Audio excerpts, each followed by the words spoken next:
Hey Pierre, here's your T50-26 brake booster off of the 220 SE. This is the ultimate in the T50 series of boosters. This one has the most boost ratio, over 4 to 1. I think it's 4.2. Puts out a whole bunch of pressure. And as you can see, got on my test machine. And we are going to test your booster. First thing we're going to do is, without any vacuum, we're just going to check how the gauges work. Let's see. Okay. We'll just try pressure first. Yeah, let me explain. All right, this is our hydraulic. We've got input, which is just a matter of my master cylinder here and how much that can generate. And these two input gauges are tied together. This gauge goes up. Yeah, let's see if this glare is there too much glare. Is that better? Anyway, this gauge goes up, maxes out, and this gauge goes up and reads final input pressure, which is just a function of my hand-operated master cylinder output. These two gauges again are tied together. This gauge goes up, maxes out, and this gauge reads final output pressure, which will be a multiple of the input pressure. In this case, 4 times, at least 4 times.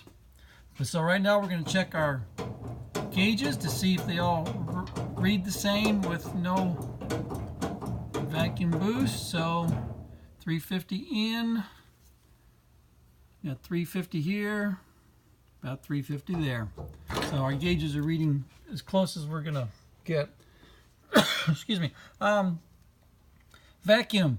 Both gauges are going to go up and read vacuum pressure, as generated by my vacuum pump. And this gauge, which is called constant, will stay the same, while this gauge goes to 0 the more the booster is activated. So at full activation, this is going to read 0.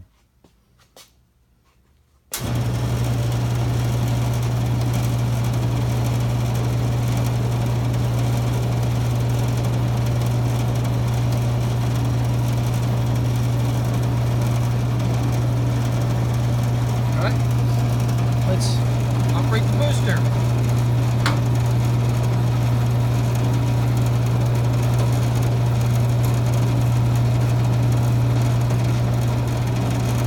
No vacuum loss on the left, full activation on the right. Recovery. Now let's go over here and watch the gauges.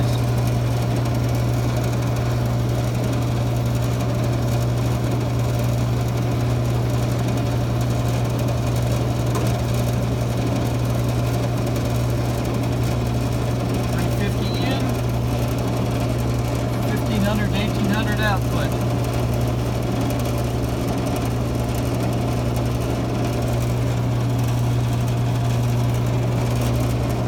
Cycle it.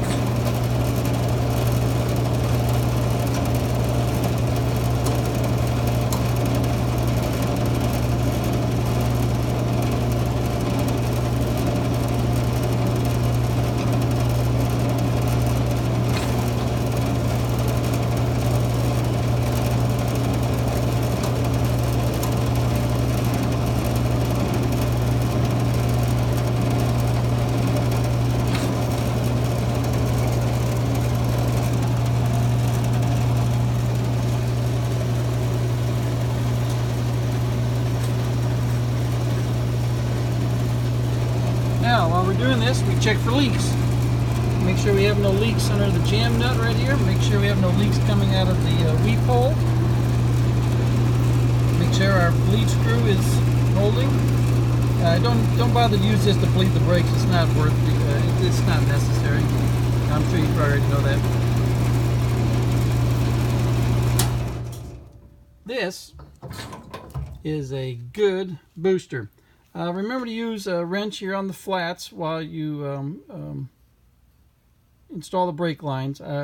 It's possible the jam nut will hold, but all this jam nut is doing is keeping this from turning and sealing the booster, the slave cylinder, to the mount right here.